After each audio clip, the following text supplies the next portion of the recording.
Rejection hurts. Whether it's not being chosen for a job, being ignored by someone we love, or being turned down for a project we poured our heart into, rejection stings. Our first instinct is to see it as failure, as proof that we're not good enough. But what if we're looking at it from the wrong angle? This video is for those who've ever felt dismissed, invisible, or underestimated. We're going to explore 13 powerful Stoic lessons that show how to use rejection as fuel for personal growth, rather than an anchor that drags you down. Get ready to shift your perspective on hearing no. Get ready to see the pain of rejection as a teacher, not an enemy. By the end of this video, not only will you be stronger, you might even feel grateful for every closed door. Because some doors need to close, so you'll stop knocking on the wrong ones. Now let's dive into the teachings. Number 10, rejection is not personal, it's part of the path. Have you ever wondered why a simple rejection can hurt so much? It's because deep down we confuse the no we receive with a you're not enough. But the truth is, most rejections have nothing to do with your personal worth. They have to do with timing, with someone else's priorities, with context. And sometimes, it's simply because that thing wasn't meant for you. Stoicism teaches us to separate what's within our control from what's not. And the opinions or decisions of others. That's definitely not in our control. Marcus Aurelius wrote, "You have power over your mind, not outside events." Realize this and you will find strength. Understand this. Rejection is part of life, not a personal failure. It happens to the best, to the most prepared, to the kindest, and often to the most deserving. Is that fair? Maybe not. But life isn't designed to be fair. It's designed to be lived. And growth is part of that process. When you take rejection personally, you shrink. But when you see it as a signpost, as a natural part of the journey, you learn to use it as a springboard. Rejection doesn't say, "You can't." It asks, "Do you want it badly enough to keep trying?" Accepting that rejection is part of the path is what separates those who win from those who give up. Number 9, accept reality without the drama. Yes, rejection hurts. But what truly brings you down isn't the rejection itself, it's the drama you build around it. Stoicism is radically honest. Life is not going to stop to comfort you. So the best thing you can do is face the facts with clarity and leave the emotional theatrics behind. Seneca once said, "It is not because things are difficult that we do not dare, it is because we do not dare that they are difficult." Is it hard to be rejected? Yes. But it's far harder to live as someone who avoids reality and hides behind emotional stories just to escape the truth, that no is simply part of life. From a Stoic point of view, rejection isn't a tragedy, it's data. Accepting reality is freeing. It's saying, "I was rejected. It hurt. But that's it. I won't play the victim. I won't make a drama out of this. I'll learn, grow, and move on." That clarity gives you power. You don't need to suffer more than necessary. That's wisdom. That's strength. The Stoic sees the facts, feels the pain, but doesn't extend the suffering with unnecessary thoughts. He doesn't ask, "Why me?" He asks, "What do I do with this now?" And that question changes everything. Number 8, use pain as a signal, not a prison. The pain of rejection is inevitable. But what you do with that pain is a choice. Stoicism teaches us to look at pain as a strict but fair teacher. Instead of running from it or falling into a victim mindset, the Stoic observes pain. He studies it, learns from it, grows through it. Epictetus once said, "Difficulties show a man's character." Pain reveals where it hurts, and that's an opportunity. Maybe you're pushing for something that isn't meant for you. Maybe it's time to adjust your strategy. Or maybe you just need to accept that not everything will go your way. Pain is an alarm, not a prison. How many times have you been rejected and told yourself, "I'll never try that again"? That's using pain as a prison. Now think, what if instead of retreating you had used that pain as a signal? As a push to improve, to evolve, to redirect your energy in a smarter way? Rejection can be the beginning of your transformation. But only if you stop hiding behind the pain and start facing it as a message that something must change. There is no real growth without discomfort. And no deep change ever comes without some form of pain first. Number 7, you don't need everyone's approval. Just imagine how many opportunities you've missed because of fear. Fear of being rejected. Fear of not pleasing people. Fear of looking ridiculous. Stoicism crushes that fear at the root by reminding us, we're not here to live by other people's expectations. Marcus Aurelius said, "It is foolish to try to please everyone. Not even the universe can do that." If even the universe gets rejected, why do you believe you need everyone's approval to feel valid? Rejection hurts less when you realize that your mission is not to be accepted, it's to be authentic. The Stoic lives according to principles, not applause. He follows values, not validation. And when someone rejects him, he doesn't beg to be liked, he simply keeps walking his path.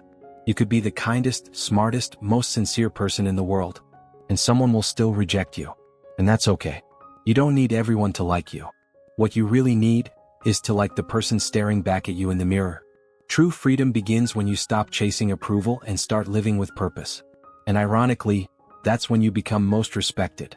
Number 6, train your mind for adversity. You train your body to carry weight. So why not train your mind to carry rejection? The Stoic is someone in constant training. He prepares every day for what most people only face when they have no choice. Seneca said, "Difficulty strengthens the mind just as labor strengthens the body." Every time you get rejected and don't fall apart, you're building your inner strength. You're developing resilience, mental toughness, emotional discipline. But here's the problem. Most people avoid discomfort. They protect themselves so much, they never grow strong. Stoicism teaches a powerful idea called premeditation of adversity. That means, expect that bad things can happen, and be mentally prepared when they do. That way when rejection comes, it's not a shock, it's just another test. Training your mind for adversity is what turns rejection into a challenge, not a defeat. The Stoic wakes up each day asking, what could go wrong today, and how will I face it with dignity? Rejection becomes part of the training. And with every no you endure, you grow stronger for the yes that's still ahead. Number 5, rejection is hidden feedback. Not every rejection is an attack. Often it's disguised feedback, a lesson wrapped inside a no. The Stoic knows it's not the ego that needs to grow, it's awareness. So he asks, what is this rejection trying to teach me? Maybe you weren't ready. Maybe you lacked preparation. Maybe that path simply wasn't the right one. Or maybe the no was protecting you from a bigger mistake. Epictetus said, "It is impossible for a man to learn what he thinks he already knows." When you treat rejection as a lesson, it stops hurting you and starts teaching you. But only those willing to listen without taking offense can truly learn. Rejection shows you where the fine-tuning is needed. Maybe it's your approach, your message, or your understanding of others. The Stoic examines himself with cold honesty, no excuses.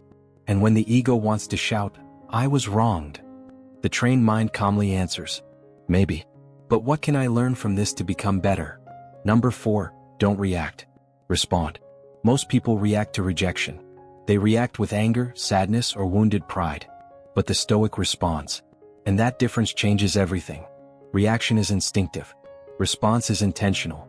Marcus Aurelius said, "If someone can provoke you, it's because you allowed yourself to be provoked."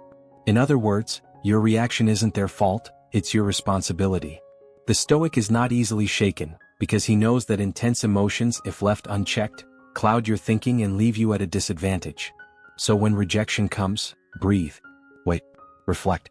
Don't act in the heat of emotion. Your response can turn what seemed like the end into a new beginning. Responding is an act of self-mastery. It's saying, I can't control what others do, but I can control who I choose to be in response. Number 3, rejection reveals who you really are. In calm waters, everyone seems strong. But it's in crisis, in rejection, in that unexpected no, that your true self is revealed. It's easy to be kind when everything's going your way. It's easy to look confident when no one is pushing back. But when you are rejected, and still act with dignity, composure, and integrity, that's who you really are. Epictetus said, "Circumstances don't make the man, they only reveal him to himself." Rejection is a mirror. It shows you the part of yourself that still needs growth. It reveals whether your confidence is real, or just dependent on being praised. Here's the deeper truth. You'll only discover your real value when no one else is validating you. In the silence of recognition, in the absence of applause, you'll see whether you're doing this for the right reasons, or just for admiration. The Stoic doesn't need an audience to maintain posture. He is who he is, even when no one is watching. So next time you're rejected, don't see it as an attack. See it as a rare opportunity to look within. How do you behave when left out? Do you shrink? Do you lash out? Or do you stand tall in your principles? Rejection, though painful, is one of life's greatest tests of character. And if you meet it with courage, wisdom, and grace, you'll emerge stronger than before. Number 2, you are bigger than your circumstances. You were rejected. Now what? Will you let that define who you are? Or will you remember that no situation, no matter how unfair, painful, or humiliating, is greater than your power to respond with strength? Stoicism teaches a powerful truth. The mind is free even when the body is not. Marcus Aurelius ruled the greatest empire in the world, yet wrote his meditations as a humble student of life. He said, "You have power over your mind, not outside events. Realize this and you will find strength. You might be broken on the outside, but whole on the inside.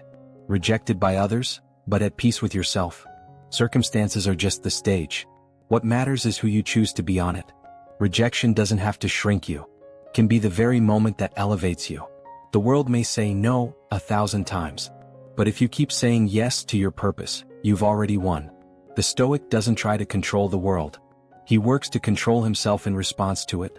So no matter how painful the rejection you faced, it doesn't define you. What defines you is the choice you make now, to give up or to turn that rejection into growth. You are bigger than this. Not because you're invincible, but because you're capable of turning any setback into strength. Number 1, every rejection is a redirection. Sometimes life closes a door, not to punish you but to redirect you. You tried, you gave your best, you showed up, and still you got a no. It feels unfair. But over time you realize that rejection was the detour that led you to the right path. Seneca said, "Luck is what happens when preparation meets opportunity." And sometimes, opportunity can't come while you're stuck in something that was never meant for you. Rejection in this case is a hidden blessing. How many times have you later thanked life for something that once felt like the end of the world? How many times has pain pushed you into a better place, even when you didn't want to go? The Stoic trusts the flow of life. He isn't passive, but he understands that the best path is not always the most obvious one. He sees no as a redirection, a signal from the universe. That road isn't yours, at least not yet. So instead of forcing his way where he's not welcome, he changes direction with clarity, not with bitterness, not with desperation, but with wisdom that knows what lies ahead may be far better than what was left behind. If a door closed, maybe it's because it wouldn't take you where you truly needed to go. And the most beautiful part? Sometimes rejection is the very thing that reveals what you truly want, who you truly are, and where you truly belong.